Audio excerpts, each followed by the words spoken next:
तो चलिए शुभारंभ करते हैं। सबसे पहले ट्रम्प का हॉर्मोस क्लेम्स। हॉर्मोस देखिए, ट्रम्प सामने कल बोल दिया कि बहुत जल्दी मैं हॉर्मोस को अमेरिकन टेरिटरी बना रहा हूं। सुमित भाई, ये क्या हो रहा पॉसिबल है?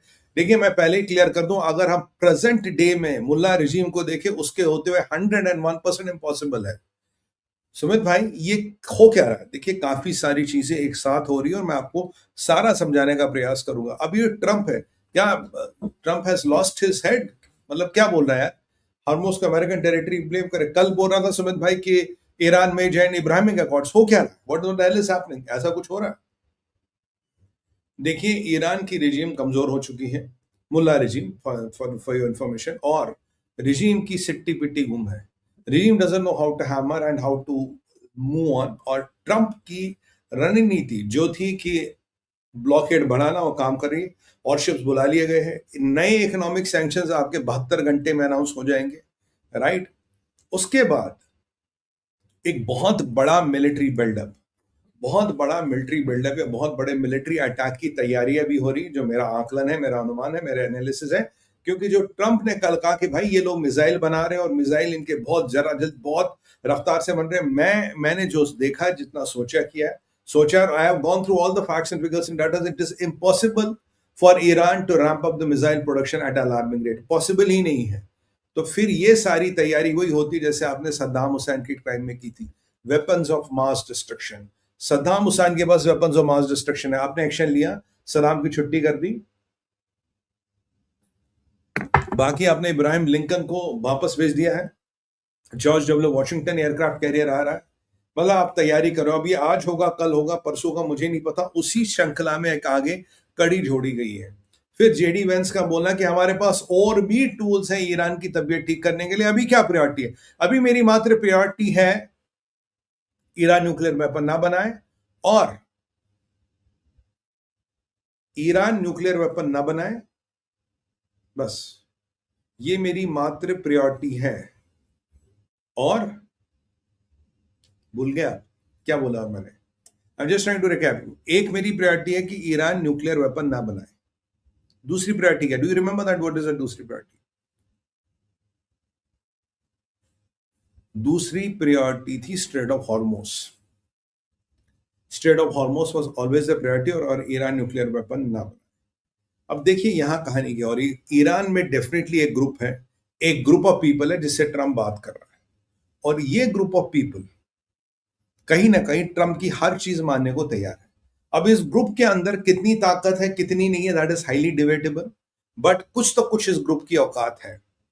मैं आपको कह रहा हूं, ईरान का अपोजिशन को बहुत जल्दी एक्टिवेट किया जाएगा। ईरान में मुजीबुर रहमान वाला मूवमेंट बहुत जल्दी आने वाला है। कल मैंने जॉन बोल्टन को भी आपको कोट किया था। जॉन बोल्टन ने भी ये कहा जो मैं आपको महीनों से कहता रहा हूं, they are trying to work on that. Sorry, my coffee was late today, I had to have it in the show.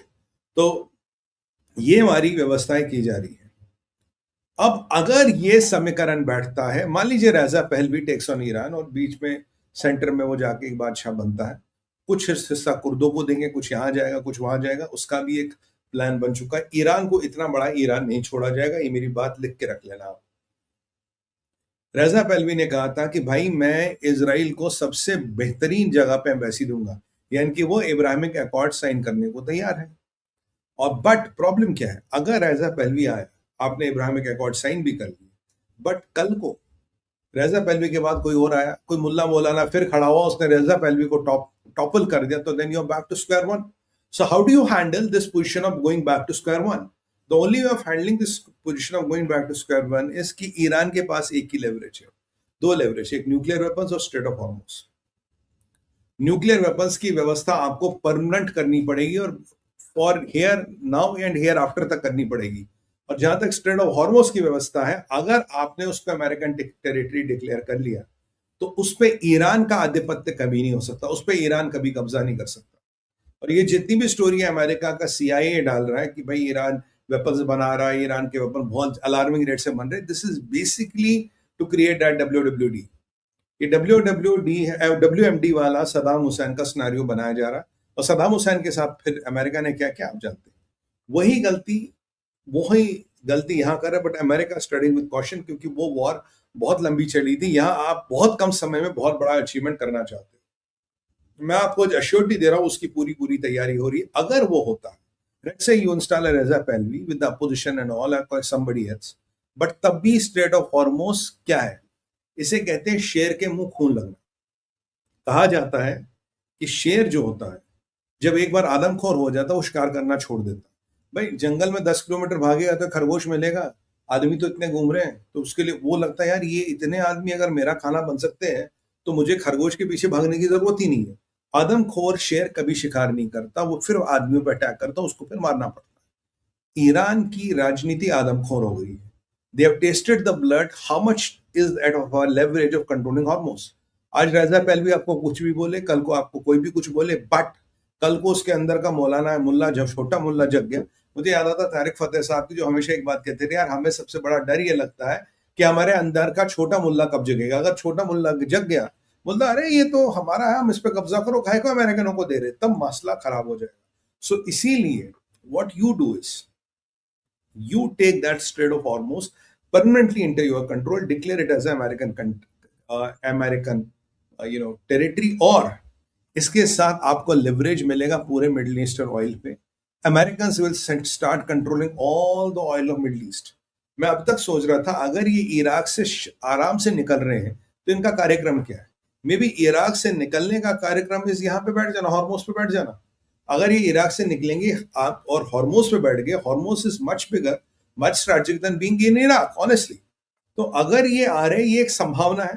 पर सुमित भाई क्या ये अभी पॉसिबल है? नहीं भाइयों बहनों, अगर जब तक ये मुल्ला रिजीम बैठी है, जब तक ये वाहिदी है, मुस्तफा एंड ऑल दैट बैठे, तब तक ये पॉसिबल नहीं है। ये लोग कुछ भी साइन नहीं करेंगे, ये लोग कुछ भी साइन नहीं करेंगे। बट हाँ, अगर कल को रिजीम निकलती है, कल को रिजीम एक ऑल्टरनेट रिजीम आती है, इब्राहिमिक अकॉर्ड्स भी पॉसिबल है, इजराइल की एम्बेसी भी पॉसिबल है, और आपका हॉर्मोस बीइंग अमेरिकन टेरिटरी ये भी पॉसिबल है, ये भी पॉसिबल है। और अमेरिका जहां एक बार घुस जाता वहां से निकलता नहीं। कि ट्रंप का नेशनल स्ट्रेटजी डॉक्यूमेंट पढ़ा आपने?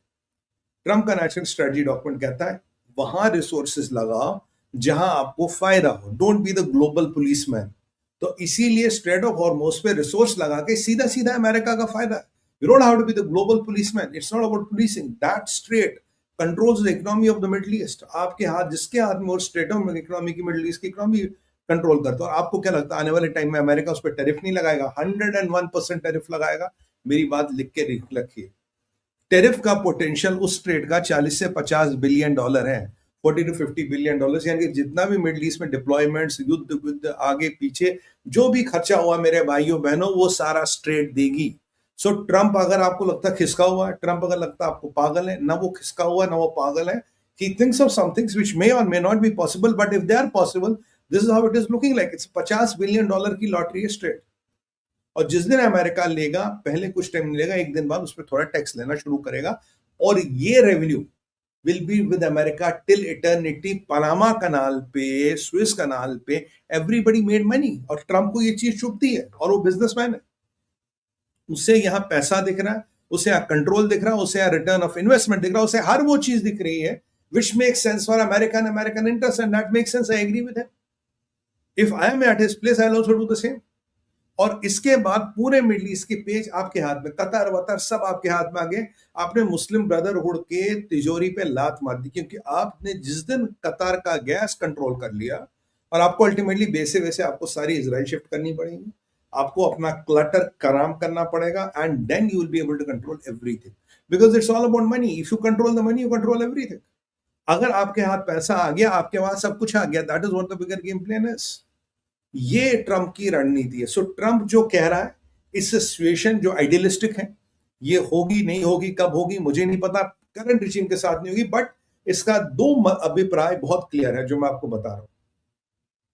वन, हाँ बाय द वे, मैंने आपको बहुत पहले बताया था, don't be surprise one day Trump इसका नाम कर दे Trump straits. It's also possible. Trump के पास 2 साल है। 2 साल is a lot of time, and is a lot of time for American president. दो चीजें ट्रंप करेगा। देखिए, पहली चीज है कि अब आप मान के चलिए एक बड़े रिजीम चेंज की तैयारी 101% तैयार है। अगर कोई आपको बोले रिजीम चेंज की कोई तैयारी नहीं है, वो आपसे झूठ बोल रहा है। रिजीम चेंज की तैयारी 110% आप आज के डेट और टाइम के साथ लिख के रखिएगा।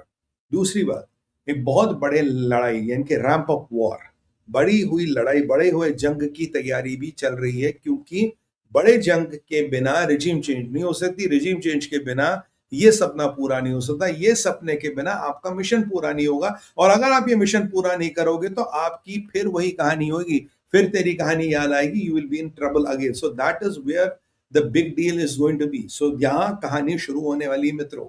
सो आपको समझना पड़ेगा ट्रम्प का प्लान क्या है, ट्रम्प क्या है, बट कब होगा क्या होगा that is still to be debatable.